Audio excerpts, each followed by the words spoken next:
2월 첫 주에 함께 나눌 주의 말씀은 내 청년의 이름 그리고 그 이름에 담긴 신앙 고백을 함께 기억하며 이런 제목을 갖고 하나님의 말씀을 함께 나누겠습니다. 말씀 듣기에 실패하지 않기를 바라겠습니다. 한 현자에게 왕이 이렇게 질문합니다. 하늘이 내게 권력을 위임하고 이 땅에 왕으로 세웠는데 이 땅을 통치할 왕의 덕목이 무엇입니까? 하고 현자에게 질문할 때 이 현자는 왕의 통치의 덕목을 두 가지로 규정을 했습니다. 그 첫째가 우리가 잘 알고 있는 한자말로 위이불비란 말이 있습니다. 위이불비란 말 뜻은 위엄은 갖추되 위엄은 잇되 권위를 잇되 난파하지 말라, 그런 말입니다. 다시 말하면 위불비란 말 뜻은 왕의 권위에 맞는 힘은 보여주고 위엄은 갖추되 그 권력을 난폭히 사용하지 말라는 것이 바로 첫 번째 왕의 덕목이었습니다. 우리는 잘 알고 있습니다. 선한 자가 권력을 잡을 때 얼마나 쉽게 변절되는지를 많이 봤다는 겁니다. 본문에 등장하는 느부갓살 왕도 마찬가지예요. 아버지 나부갓네살의 뒤를 이어서 왕비였던 바로 느부갓네살 왕은 자기의 꿈을 해석하지 못할 그 제자에게 이리 협박합니다. 내가 침상에 누워 꾸었던 꿈을 너희가 해석을 못하면 내 몸을 둘로 쪼개고 내 집안은 거름더기가 될 것이라고. 여러분, 꿈도 이야기하지 않고 무슨 해석을 요구하는 것입니까? 이만큼 권력을 잡았을 경우에 자칫 우리가 빠질 만한 오류가 어떤 것이냐면 바로 난폭해지는 것입니다. 그런데 두 번째를 그는 말하지요. 왕의 덕목과 두 번째는 바로 정명, 바를 정자 이름 명자입니다. 이름을 바르게 세우라는 것입니다. 이 말을 바꿔 말하면 이름답게 살라는 것이 아니겠습니까? 왕은 왕답게 처신할 것이고 학자와 모든 교수들도 그의 신분에 맞는 도덕, 바로 데코럼을 갖고 사는 것이 바로 옳다는 것을 말하는 것이고, 이것이 이루어질 때 나라의 평안과 왕의 통치가 가능하다는 말씀을 남겨주었다는 것이 아니겠습니다. 저는 정명, 이름을 바로 세워라, 이 말에 굉장한 관심을 갖는 거예요. 저분이 그리스도인이 맞았어? 나 몰랐어. 너 어쩜 일상에서 예수의 향기 한 번도 안 났을까? 왜 그의 말은 성경 말씀과 좀 어긋나는 말을 하고 그 행위는 말씀과 충돌된 행동을 쉽게 할까? 적어도 내가 아는 성도는 이런 분이 아닌데 그분도 성도였어? 이게 무슨 말입니까? 그리스도라는 그 이름을 바르게 세우지 못하는 것이 아니겠습니까? 저는 가끔 느껴보는 것입니다. 이름을 바르게 세운다, 이름답게 산다는 말이 굉장히 무서운 거 아닙니까? 이름은 그만큼 인격에 주어진 권인 동시에 삶의 책임인데 이걸 다 하지 못할 경우에 우리는 흔히 말하죠, 이름값을 하지 못했다는 것이 아니겠습니까? 저는 클래식을 참 좋아합니다. 특히 피아노곡을 참 좋아하는데 2000년도 제14회 쇼팽 콩쿠르에서 18세의 나이로 만장일치로 우승했던 바로 윤딜이라는 피아니스트가 있습니다. 18세에 지금도 이 기록은 깨지지 않고 있지요. 만장일치로 우승을 담당을 한 거예요. 그리고 10년 후에 우리 조성재 군이 함께 우승을 했지만은 실력을 봤을 경우는 저는 윤딜이가 낫다고 생각합니다. 그런데 그 윤딜이의 모든 연주를 줬던 많은 자가 이런 말을 하는 거예요. 이거 신의 손이라고. 정말 너무도 연주가 아름답고 품위가 있어서 모든 자가 바라볼 때 감동 이상의 경악을 느낀다는 말이에요. 그렇게 최초의 최연수 우승자, 만장일치 우승자, 아시아에서 여러분들 중국의 최초의 우승자로서 평가받은 그 이름값을 그가 언제 부숴버렸습니까? 2021년도, 즉 우승 후 10년 만에 그가 중국 공안당국에 체포가 됩니다. 이른바 성매매라는 잘못을 자행을 했고 이걸로 모든 음악계에서 추방을 당하고 지금은 그의 흔적을 볼 수가 없다는 겁니다. 제 나이가 30대 중반이었거든요. 무슨 말이에요? 내게 주어진 우승자의 이름, 내게 주어진 쇼팽 콩쿠르의 그 타이틀을 얻은 이런 자 이름들, 그리고 피아니스트의 이름을, 이런 이름에 부합되는 삶의 요구사항이 있는 것인데 이걸 다 하지 못할 때 우리 말하는 거 아니겠습니까? 정명을 다 하지 못했다는 것이 아니겠습니까? 한국 민족이 더 발흥하려면 대통령은 그답게 처신할 것이고 정치인과 국회도 더불어 각성을 할 것이며 모든 기업인들이 세금 포탈들과 그 편법을 쓰지 않는 바른 경영들, 그래서 소니를 닮아가는 이런 엄청난 기업에 갱신이 온다면 우리 말하는 거죠. 이름을 바르게 세웠다는 정명이 성취된 것이 아니겠습니까? 오늘 저는 이름을 잃어버린, 이름을 빼앗긴 내 청년을 바라보게 되었습니다. 본문의 배경은 2600년 전, 이른바 지금 땅의 이란인 바로 바벨론 국가입니다. 여러분 잘 보겠습니까? 내 청년, 이른바 다니엘, 그리고 사드락, 메삭, 아벤으로 지칭되는 이 네 인물은 이스라엘 백성들이 기원 후 580, 기원 전 586년 멸망을 당하고 있는데 그 전에 약 605년쯤 1차 침공 때 끌려간 첫 번째 귀족이었습니다. 무슨 말이냐면 이른바 이스라엘 왕은 이스라엘을 칠 경우에 단번에 멸망시킨 것이 아니에요. 3차에 걸쳐서 605년, 그 다음 여러분들 598년 586에 3차에 통해서 조금씩 이스라엘 민족을 징계했습니다. 물론 냉정히 따지면 침공에 당한 거지만은 범죄했던, 우상을 경배했던 이스라엘 민족을 징계시키는 검으로서 바로 이 왕이 선택이 된 것입니다. 그래서 제가 좋아하는 작가 강일 선생님께서 이렇게 말씀을 하시겠습니다. 이스라엘 백성의 멸망은 3차에 걸쳐서 할부로 멸망당했다는 거, 할부로. 조금씩 끌어가면서. 그때 1차 때 605년에 내 친구가 끌려갈 때 나이가 10대였다는 거 아니겠습니까? 그리고 거기서 교육을 받고 관직을 얻고 이른바 우리가 아는 불가마 사건 나올 때는 그 나이가 30대 중반이었다는 거죠. 오늘 1장에서 우린 그 네 인물을 바라봅니다. 그의 원래 이름은 다니엘이었습니다. 그리고 하사엘, 하나냐, 미사엘, 아사엘 같은 본토 유대인의 이름이 있었지만은 그 땅을 끌려간 다음에 환관을 통해서 이름이 개명이 됩니다. 그래서 우리가 아는 바로 벨드사살, 사드락, 메삭, 아벤으로 이미 개명이 되었고 로마가 바벨론에게 충성을 한 일꾼으로 양육되었던 이런 과정이 바로 1장 말씀에 언급이 되어 있다는 것을 우리가 읽었습니다. 그럼 잘 보겠습니다. 사건을 바라볼 때 원래 그 청년 이름은 뭡니까 여러분들? 다니엘이에요. 이 이름이 바로 벨드사살로 바뀝니다.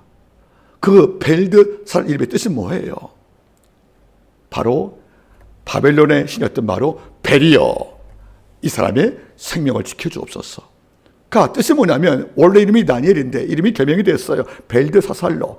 그 뜻 이름은 벨에게 생명을 보호받는 자, 이런 뜻이었거든요. 이게 치욕적 아니겠습니까? 이방신에게 보호받는 인물로 이미 개칭이 되었으니까 본인도 마음의 고통이란 말이에요. 내가 야훼 백성인데. 두 번째 여러분들 바로 하나냐는 우리가 아니로 사드락으로 개명이 된 거예요. 그 사드락은 이런 뜻이에요 여러분들. 바로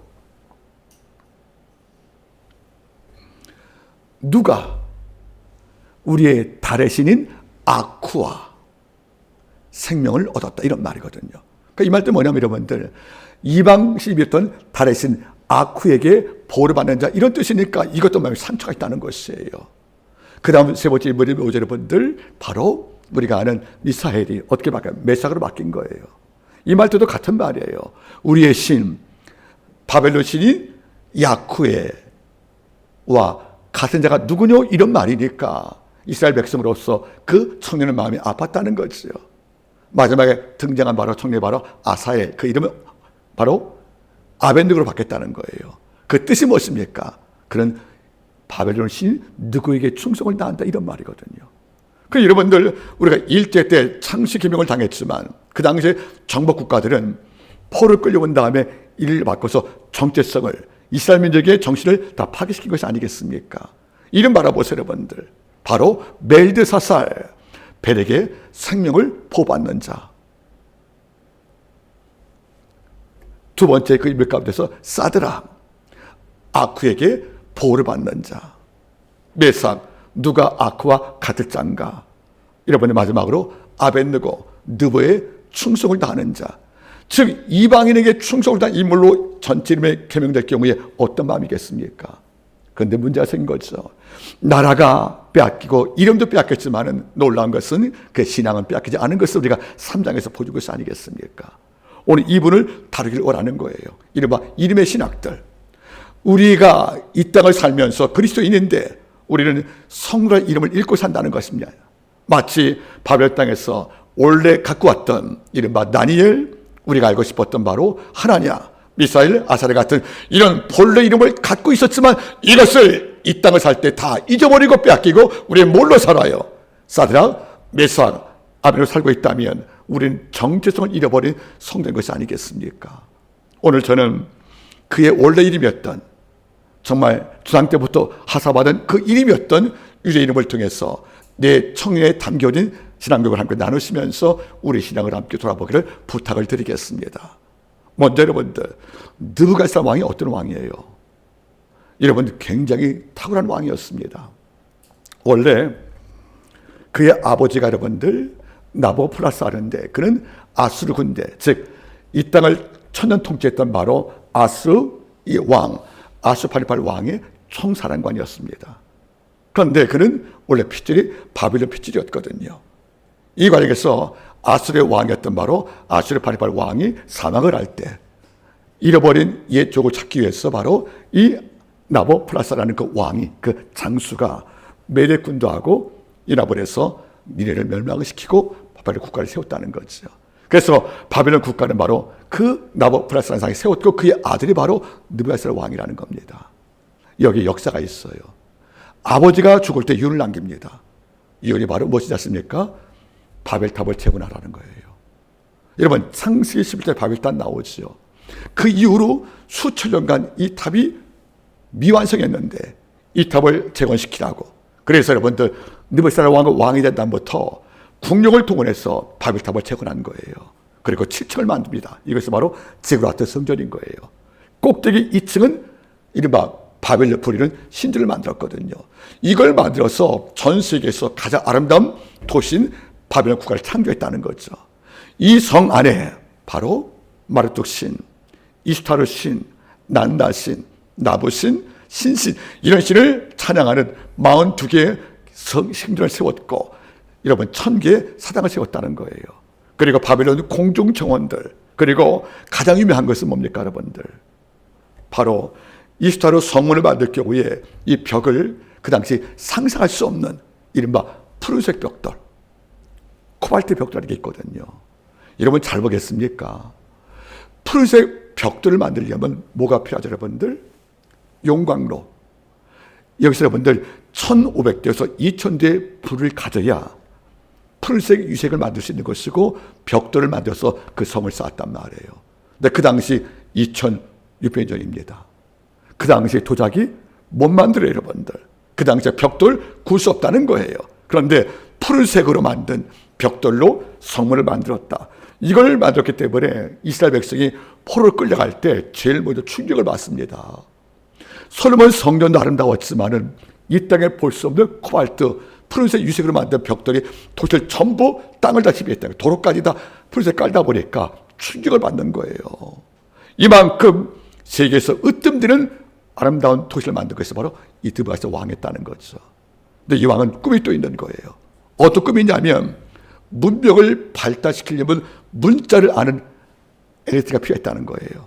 그래서 이스라엘 땅을 정복한 다음에 글을 읽을 줄 아는 이스라엘의 청년 엘리트를 먼저 끌고 와서 자기 왕리 밖에 입학시켜서 3년간 양육을 시킨 다음에 그 이후에 관리를 임명해서 나를 도우라고 계획을 짰단 말 아니겠습니까? 이 가운데 바로 오늘 본문의 내청이 선발된 거란 말입니다. 그러니까 당대 최고 문명세계에서 최고의 학문을 배웠고 그리고 문자를 읽을 수 있는 엘리트 입장에서 하나님의 백성이었지만은 바벨론 국가에게 충성할 수밖에 없는 이런 아픔 속에 지금 내 청년이 여기 서 있다는 것이 아니겠습니까? 결국 이름도 빼앗기고 나라를 잃어버린 것입니다. 그런데 우리가 3장에서 봤잖아요.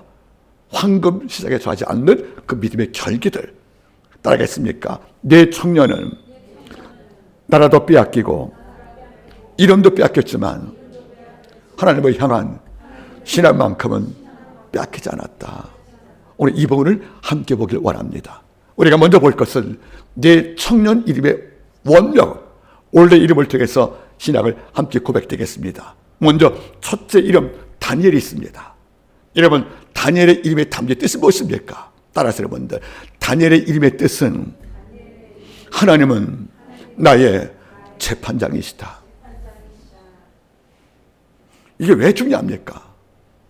이 다니엘은 이름처럼 내 삶의 모든 것을 마지막에 심판할, 내 삶의 모든 것을 바라보시면서 이걸 모두 판단하실, 그리고 내 삶의 모든 부분을 지켜보시면서 이것을 평가하실 이런 심판자 하나님을 늘 마음속에 의식하며 살고 왔다는 겁니다. 중요한 문제예요. 인간이 언제 범죄합니까? 우리가 언제 교만합니까? 우리가 언제 타락하며 우리가 언제 나태합니까? 내 삶 전부를 돌아보시면서 그 행위 모두를 평가하시고 마지막은 이걸 심판할 심판자 여호와 이름을 잊고 살 때, 재판장 여호와 이름을 우리가 망각할 때 우리 삶 속에 모든 범죄가 가는 것이 아니겠습니까? 저는 일을 결정할 때마다 먼저 여쭤봅니다. 하나님, 이 선택이, 이 결정이 하나님 당신 법정을 갈 때 옳은가 그른가 판단할 터인데 성령이여 이 선악을 알게 도와달라고. 우리가 알잖아요, 여러분들. 2021년도 베데 알레토 감독이 연출했던 바로 맨 인 더 다크라는 영화가 있지 않습니까? 제가 몇 번 언급을 했어요. 눈먼 노인이 사는 집이라고 청년들이 몰래 가서 물건을 훔치는데 발각된 거예요. 그런데 이른바 인더닥 어둠 속에 있었던 바로 그 노인은 눈이 어두워서 청각이 발달되는데 그의 전적이 바로 특수부대 요원이었습니다. 거기에서 여러분들 세 청년이 살해욕을 당하는 거예요. 물건을 훔치고 왔는데 그 건장한 노인이 배운 살인 전술로 아이셋을 죽이려 하는 이런 모든 과정에서 이런 말이 등장합니다. 대사가 알겠습니까? 인간이 신이 없다고 확신하는 순간 못할 짓이 없다. 인간의 양심법칙이 된 거예요. 다시 말하면 인간은 내 삶을 평가하고 마지막 날 심판할, 그리고 나를 영원한 불로 던지실 이런 심판자가 내 안에 있다는 것을 우리가 믿고 사는 것만큼은 우리 죄가 절제받고 통제받는 것이 아니겠습니까? 이런데 우리는 양심 법정도 허물어버렸잖아요. 더 이상 그 누구도 우리 죄를 징계하고 억제할 장치가 없잖아요, 여러분들. 그런데 다니엘은 다른 거예요. 세상 천명 만명이 우러가서 범죄를 먹고 살고 죄가 문화가 되어도 이 모든 죄를 절에 달고 내 양심을 평가할 하나님을 알기 때문에 이 다니엘은 이름처럼 하나님은 나의 재판장이시다. 내 삶을 충분히 평가할 그분 앞에 서 있는 경우에 내가 죄를 멀리할 수밖에 없다는 이런 진실한 고백의 삶 속에 중요한 것이 아니겠습니까? 오늘 칸트에게 한 철학자가 질문했습니다. 신은 있습니까? 신은 존재합니까? 물어볼 때 칸트가 이렇게 말해요. 신이 있는지 없는지 난 증명하지 못한다. 하지만 신은 반드시 있어야 한다. 그래야 악인들의 광포가 침묵한다는 거예요. 신을 왜 있어야 되겠습니까? 이 땅 모든 죄인들이, 악인들이 죄를 먹고 마셔도 우리의 죄를 묻고 징계할 창조주가 없다면 이 땅의 질서와 이 땅의 고의가 잡히겠습니까? 신은 반드시 있어야 한다는 당이 설명할 것이 아니겠어요, 여러분들? 이걸 알기 때문에 다니엘은 물질과 도덕에 청결한 것이 아니겠습니까? 다니엘이 총리가 되니까 그를 시기했던 많은 본토 권력자들, 아니 포로민 신문주의에 어떻게 총리가 되어서 우리가 그의 통치를 받아, 이런 자가 시기할 때 그의 도덕성을 점검하려고 세무조사하잖아요. 성경 나오지 않습니까? 다니엘의 모든 뒷조사를 다 했다고요. 이런데 아무것도 발견되지 않은 거예요. 저는 가끔 말하거든요. 다니엘은 털어도 먼지 안 나는 사람이었다고. 그 왜 그렇습니까? 하나님이 날 지켜보고 있으니까 악을 지을 수 없다는 거예요. 우리 주께서 내 삶을 달고 있기 때문에, 내 영을 저울로 측정하시기 때문에 우리 삶 속에 불의와 악과 동행할 수 없는 내 삶의 결단이 가는 것이 아니겠습니까?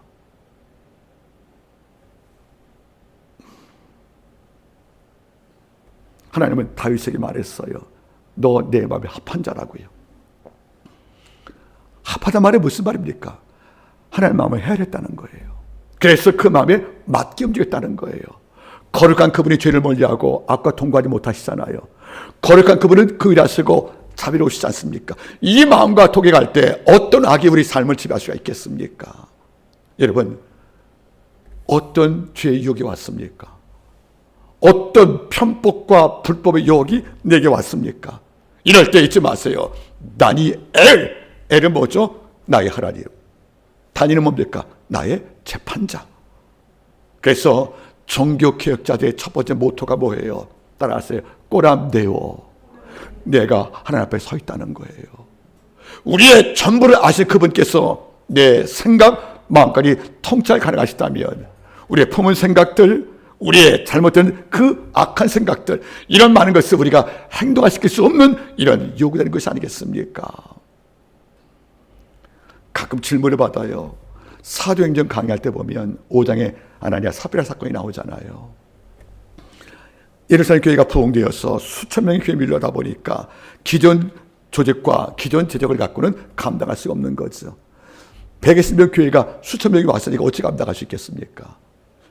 그 결국 교회가 재정이 많이 어려웠을 경우에 여러분들 바로 바나바가 땅을 헌사해서 재정을 해결하잖아요. 여기서 끝났으면 참 좋았는데 이걸 누가 바라본 거예요? 아나니아 삽비라 부부가 본 거예요.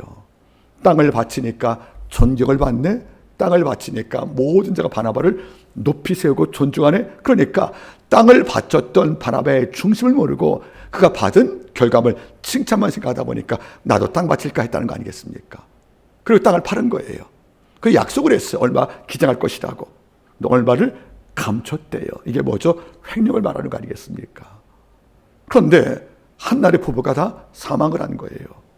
사도 베드로가 그래요. 네가 어찌 성령을 속였느냐고 그를 중간에 몰고 갔단 말이에요. 많은 자 물어봅니다. 아니 그래도 땅을 바쳤지 않느냐, 일부라도. 너 어떻게 지은 죄에 비해서 죽음까지 그 결정을 내리는 그 형벌이 너무도 가지 않습니까? 하고 종교 질문을 받을 때가 있습니다. 일리가 있어요, 여러분. 하지만 분명한 것은 뭐죠? 삽비라 부부는 내가 교회와 약속된 헌물을 드리지 않고 일부를 횡령하고 나서 이걸 감출 때 이거를 바라보고 있을 심판자 여호와에 대한 개념이 없다는 겁니다. 그러니까 예수를 믿고 구원받는 걸 기뻐할지 몰라도 내가 거짓말로 불의하고 편법통하여 재물을 편취해도 이것을 아버지가 바라보시고 마지막 날 심판을 이런 여호와에 대한 두려움이 없기 때문에 하나님은 이것을 알게 할 필요가 있다는 거, 초대교회 교회가 필요가 있다는 거 아니겠습니까? 그래서 그를 죽임을 통해서 이것이 아버지 앞에 통과할 수 없음을 증명시키는 방법이 바로 그 당시에 심판이었는데 우리 어느냐 말이에요, 여러분들. 전 여러분께 꼭 부탁을 드립니다. 눈에 이익이 보여도 이것이 하나님 말씀과 충돌되면 우리 고민해야 됩니다. 이게 쉬워 보여도 이 일이 주의 길과 다르다면 한 번 더 기도할 필요가 있다는 것이 아니겠습니까? 그런데 많은 사람들은 하나님이 나의 심판자가 아닌 거예요. 더 나아가 하나님 죽었대요. 내가 이렇게 악을 범해도 아버지가 내 삶에 형통을 주었으니까 하나님은 내 악을 심판할 힘도 없고 악을 심판할 의리도 없다고 모든 악인들이 스스로 위로하고 사는 거 알아보세요. 내 시편은 뭐라고 그래요? 37편. 악의 형통을 불하지 마라. 저는 속히 배워볼 것이며 입술의 말은 채소가 될 것이라고. 여러분 잊지 마세요. 하나님을 내 마음에 법정을 세워서 내 행동을 늘 그 앞에 다려보는 당일 영성이 함께 있기를 바라겠습니다. 두 번째 친구는 누굽니까? 바로 오늘 하나냐입니다. 하나냐의 뜻은 어떤 히브리어를 갖고 있습니까? 따라하세요. 여호와는 은혜로우시다. 여러분 잘 보세요, 여러분들. 여호와는 은혜로우시다는 말이 무슨 말입니까? 모든 은혜의 기원과 통로가 하나님께 있다는 거예요. 즉 우리를 살게 만들고 우리를 용서하게 만들고 우리를 영생으로 이끌고 우리에게 복을 주시는 이런 모든 은혜의 기원이, 그리고 가장 좋은 것과 필요한 곳에 제공자가 하나님께 있다는 것을 고백하는 말이 이게 바로 하나님 아니겠냐, 그런 말이에요. 전 이름이 너무 좋아요. 이름도 친근해요. 성이 하시니까. 하나냐. 하나님은 모든 은혜의 출발점이다. 우리 찬양 있습니까? 은혜 아니면 살아갈 수가 없잖아요. 젊을 때는 힘 좀 있으면 하나님 가만히 계십시오. 내가 혼자 한번 해보겠습니다. 이게 나왔지만 지금은 이게 안 돼요. 권력도 갖고 지혜 능력을 어떤 이런 나이가 되어도 어떤 일을 시작하고 계획하려면 하나님께 왜 기도하는지 아십니까? 우리가 온갖 마음을 계획해도 이걸 이런 분이 여호와잖아요. 그리고 아버지가 함께하여 은혜를 주시지 않는다면 내가 준비한 모든 계획이 수포되는 것이 아니겠습니까?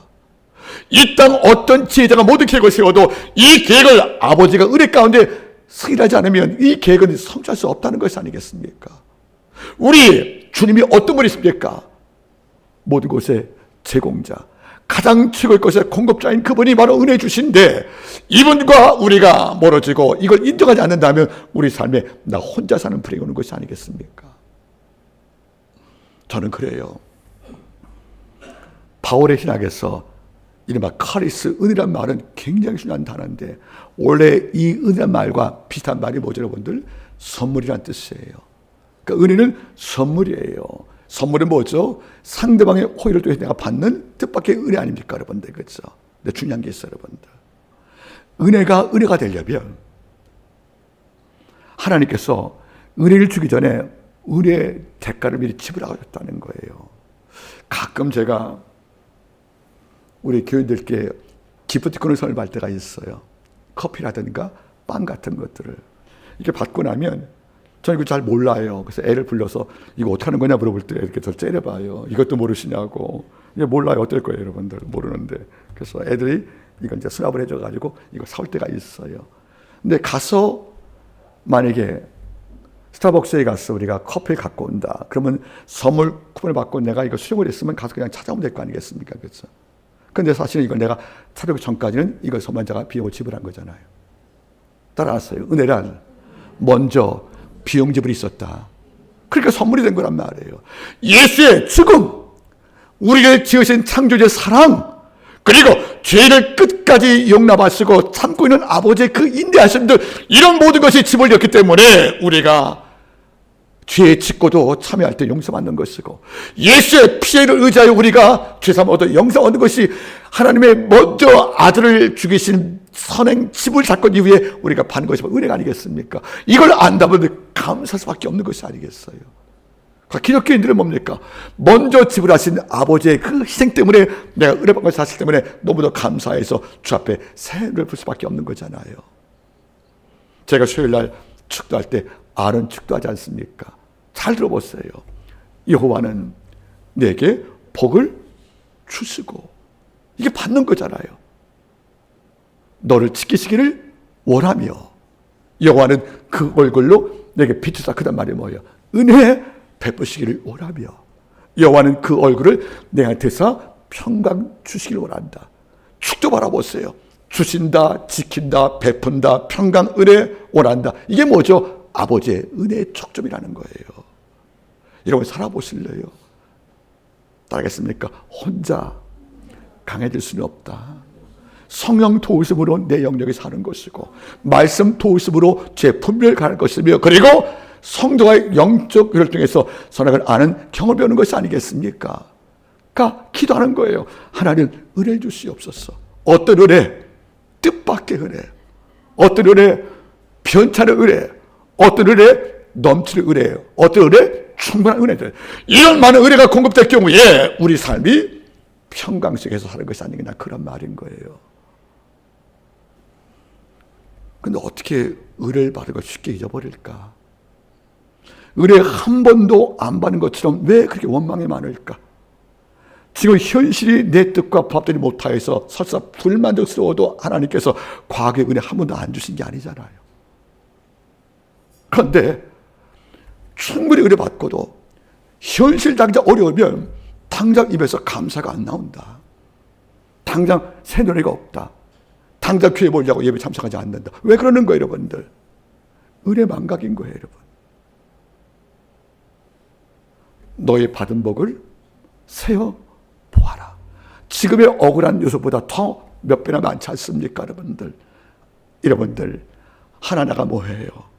여호와께서만이 나의 은혜이시다는 고백을 우리가 잃지 않기를 바라겠습니다. 세 번째 친구가 누가, 여러분들? 바로 미사엘이에요. 이 뜻은 누가 여호와 견줄 수가 있습니까? 이런 말이에요. 누가 여호와를 가둘 수가 있겠습니까? 하는 이런 선포를 말하는 거예요. 여러분, 이 땅에 돈이 좋잖아요. 아무리 좋아도 하나님과 견딜 수 있겠습니까? 이 땅 권력과 쾌락 좋죠, 여러분들. 하지만 이런 내게 조합이나 많은 것을 하나님과 비교할 수 있겠습니까? 아니지 않습니까, 여러분들? 저는 가끔 느껴봅니다. 누가 물어보더라고요. 교수님, 무엇이 지혜입니까? 물론 그 질문의 답은 여러 가지가 있을 수 있어요. 그래서 저는 그날 이렇게 말했어요. 좋아 보이는 것과 좋은 것을 구별할 줄 아는 것. 여러분, 좋아 보이는 게 있지 않습니까? 우시아 왕은 권력을 잡았어요. 향만 피우고 성소만 지배하면 내가 최고 거 맞죠? 이게 너무 좋아 보인 거예요. 내가 향만 피울 수 있다면 제사장도 내 아래야. 그 좋아 보이는 것 때문에 그 운명을 문득병자로 끝난 것이 아니겠습니까? 여러분, 좋아 보이는 것은 행복이 아니에요. 진짜 행복은 좋은 곳에 있다는 거죠. 어떤 좋은 것? 예수 그리스도입니다. 흔히 우리가 한번 여쭤보겠습니다. 여러분, 네이클로바의 꿈명이 뭐죠? 네이클로바. 행운이죠. 여러분, 네이클로바 좋아하죠, 여러분들? 근데 보통은 클로바가 잎사귀가 모두 몇 개예요? 3개죠. 그러면 세 클로바의 꿈명이 뭐예요? 행복이에요. 여러분, 행운이 좋아요? 행복이 좋아요? 행복이 좋은데 왜 자꾸 행운을 찾아요, 여러분들? 이러니까 이제부터 네이클로바 찾지 마요, 여러분들. 메인 독재. 이거예요, 여러분들. 우리는 이미 하나님께 뭐를 바랬습니까? 너는 착하신 족속이다. 왕 같은 제사장이야. 너는 거룩한 나라야. 내 소유된 스길라, 보물이라고 말하자, 보물. 이걸 갖고 있는데 우리가 자꾸 고개를 돌려 딴 걸 바라본단 말이에요. 여러분, 잘 보실래요? 좋아 보이는 것은 끝까지 좋을 수 없는 거예요. 그냥 좋아 보이고 속고 있다는 것이 아니겠습니까? 이러니까 우리는 주를 찾아왔던 요한 18장에는 젊은 관원처럼 예수께 영미를 얻기 위해 왔으면서도 왜 돌아간 겁니까? 네 재물을 이웃에게 주라는 말에 기분 나빠한 것이 아니겠어요? 재물은 좋아 보이는 것이지 예수보다 좋은 게 아니잖아요. 이런데 영생인 좋은 것을 얻으러 왔다가 좋아 보이는 것을 물질에 끌려서 돌아갔단 말은 무슨 말이겠습니까, 여러분들?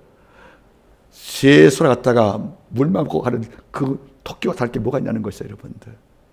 저는 지금도 안타까운 거예요. 우리가 수요일날에 지난주에 안식일 설교를 했습니다. 지난주에. 안식일은 우리에게 정말 좋은 것이에요. 예배의 그 신앙들은. 근데 우리는 이 시간에 다른 것을 간단 말이에요. 그게 어떤 유익을 당장 줄지 모르겠지만 예배를 통해서 영원히 살고 구원자 만나시고 내 영이 갱생과 개혁이 이루어지는 이런 영적인 아름다운 만남의 시간을 우리가 포기하고 다른 장소에 가 있다. 우리는 이것이 필요하다고 말할지 모르겠지만 주가 볼 때는 좋은 것이 아니라는 것입니다. 오늘 말씀 바라보세요, 여러분들. 미사엘, 무엇이 하나님과 견줄 수 있겠더냐. 출애굽 사건 속에서 아버지가 분노한 사건이 있었습니다. 모세가 이른바 아스레스 하드바림 십계명을 얻기 위해서 산에 올라가서 40일 금식할 때입니다. 근데 모세가 더디오니까 백성이 불화했던 거예요. 그래서 백성들이 아론을 불러요. 모세가 더디오니까 이건 좋은 것이다. 이러니까 우리 인도할 신이 필요하다고. 모세가 이끌어왔던 여호와가 아니라 신이 필요하대요. 그러니까 아론이 뭐라고 그래요? 이걸 막지 못하고 금귀걸이 다 갖고 오라고. 이걸 넣어서 부들떠가지고 뭘 만들어요? 금송아지 만든 거예요. 이게 애굽 땅의 아피스 신의 모형을 흉낸 것이거든요. 근데 그 다음 말은 무서운 거예요. 금송아지를 만들기에 아론이 말하되 이것이 우리 인도할 신이라고 말하잖아요. 송아지가 뭐가 된 거예요, 여러분들? 신 됐네. 이걸 하나님 듣고 있는 거예요. 하나님께서는 황금은 송아지가 나를 비교하냐고. 너희가 만든 금조가리 갖고 나를 비교하느냐고. 지금도 우리는 인간은 금송아지 만들잖아요. 황금이고 부유신이니까, 추산신이니까. 그러니까 황금신 같은, 이른바 황소신 같은 이런 부를 추구하면서 하나님 잊고 사는데 주가 말씀하는 거죠. 어디 황금하고 나를 비교할 것이냐고. 그러니까 이른바 미사엘은 일평생 살면서 하나님과 그 어떤 것도 비교해서 고백을 마음에 담고 산 것이 아니겠습니까? 말의 인물이 있죠, 여러분. 누가 나왔습니까, 여러분들? 아사랴. 이때는 뭐죠, 여러분들? 여호와만 나의 도움이시다, 이런 말이에요. 하나님만 나의 도움이시다, 나의 보호이시다, 이런 말이거든요. 여러분 살아보실래요? 지금은 여러분들 위험 사회예요. 곳곳에 나가면 위험이 곳곳에 깔려 있어요, 여러분들. 얼마나 위험이 하찮으면 맨홀 뚜껑 열려서 여러분 사람이 죽기도 하지 않습니까? 우리가 상상 못한 위험이 우리 곁에 여러분 난지에 있다는 것이 산지에 있단 말이에요, 여러분들. 그런데 우리가 조심한다고 사고 안 나겠습니까? 우리가 음독을 열심히 한다고 병이를 잡겠습니까? 우리가 여러분들 양주 산다고 여러분들 우리가 남한테 용복 잡겠습니까? 이런 많은 것들이 위험이 깔려 있다는 거 아니겠어요, 여러분들? 이런데 누가 보호자가 될까? 내 힘을 갖고는 내 가정을 지킬 수가 없다는 거예요. 저도 가장입니다. 두 아이 상하고 예쁜 며느리까지 생겼습니다. 하지만 제 힘으로 우리 두 아이하고 우리 며느리까지 지킬 수 있는 힘이 제게 없단 말이에요, 여러분들. 아무리 가장이고 목회자지만은 내가 손 뽑아서 모든 악에서 보호하고 죄에서 보호하고 위험에서 보호하는 이것을 충분히 감당할 수 없기 때문에 저는 엎드리는 거예요. 하나님이여, 아스라엘 하나님 되시어서 모든 걸 위험에서 우리를 악에서 보호해 주시옵소서. 이런 위험에서 우리를 지켜주시게 할 수밖에 없다는 것이 아니겠습니까? 얼마나 자신만 바라보면 기도 않고 살까? 얼마나 힘 있다고 해서 믿고 있으면 기도 없이 하늘 보낼 수 있을까? 내가 아끼는 자녀, 내 남편, 우리 직장, 우리 기업들, 이런 많은 것이 실패해서 보호를 받고 붕괴해서 보호를 받고 모든 자의 모함에서 보호를 받으려면, 지킴받으려면, 이런 아스라의 은혜가 임하려면 하나님께 도움을 구하는 기도밖에 없잖아요. 저는 그래요. 이 땅에서 누가 제일 교만한 자예요? 기도하는 자입니다. 무지하지만 가장 교만한 자인 거예요. 여러분, 기도 없이 살 수 있어요, 여러분들? 하나님의 도움 없이, 그의 보호 없이 살 수 있겠습니까? 오직 있겠으면 시편 기자가 121편에서 뭐라 합니까? 내가 산을 향하여 눈을 들리라. 나의 도움이 어디서 올꼬? 이러니까 이걸 듣고 제사장이 말하죠. 우리의 도움이 천지신 여호와께 온다. 그는 졸지 않는다. 그 다음 말이 뭐죠? 여호와는 너의 출입을 지금 영까지 지키시다 말씀하지 않습니까? 이것이 뭐죠? 아사랴의 의미거든요. 여러분, 우리의 출입을 지금부터 영원까지 지키는 것이 하나님의 능력이라면 이게 너무나 감사한 것이 아니겠습니까? 말씀을 제가 맺기를 원합니다. 이 네 청년은 나라가 망하면서 이름도 빼앗겼습니다. 망국의 서럽을 앓고 이방 땅에서 이름을 강제로 개명되어서 이방 땅의 신을 경배한 종으로 이름이 하급될 경우에 이 마음속에는 원래 그의 이름을 붙잡았다는 거죠. 이런 것이 있었기 때문에 그는 털무 앞에서 던짐을 당해도 그 신상에 저하지 않는 믿음의 결의를 보인 것이 아니겠습니까? 다니엘, 하나님의 말이 나의 재판장에 있습니다. 하나냐, 하나님은 나의 의리를 주시는 공급자에 있습니다. 미사엘, 그 무엇과 하나님을 비교할 수가 있겠습니까? 아세라, 하나님의 말이 나를 지키는 절대자에 있습니다. 이 고백을 2600년 전에 내 청년이 아닌 그 내 이름을 우리 마음에 새겨보자는 것입니다. 우리의 일상에서 이름을 내 고백하시면서 그 이름이 내 고백이 되어서 아버지 앞에 신앙으로 선포하셨다면 우리 삶도 같은 영광을 누리지 않겠습니까? 한 주 한 달에 외치십시오. 나는 그분이 심판자에게 내 삶을 늘 두려운 마음으로 돌아본다. 나는 하나님께서 내 삶 속에 은혜의 공급자기에 늘 그분께 엎드려 도움을 구할 것이다. 나는 이 땅에 어떤 조합이니 가치도 하나님과 감히 견디지 못할 것이다. 나는 이 땅을 살면서 하나님의 보호를 믿고 살기에 담대할 것이다. 이런 기도가 이번 주에 온 가족에서 식탁에서 함께 선포되기를 기도드리겠습니다. 기도합니다. 최고 강국 제국이었던 바로 바벨론 왕 앞에서 그가 두랍 평지에 세운 신상에 줄않고 죽음을 각오했던, 그리고 던짐을 당해서 살았던 바로 그 믿음의 이유 속에는 자신들의 이름을 끝까지 수호했던 영적 고백이 있었음을 우리가 알게 되었습니다. 한마디로 모든 성도가 이제는 내가 벨드사살과 사드락과 메삭과 아벤드고 세상에 붙인 그 이름이 아니라 여호와께 받은 그 이름 다니엘, 아버지요 하나냐, 미사엘 아버지 아사라가 되어서 우리 삶의 모든 중심에 하나님을 놓고 사는 백성이 될 것을 하나님께 간절히 의뢰드리며 모든 말씀을 예수님의 이름으로 기도드리옵나이다. 아멘.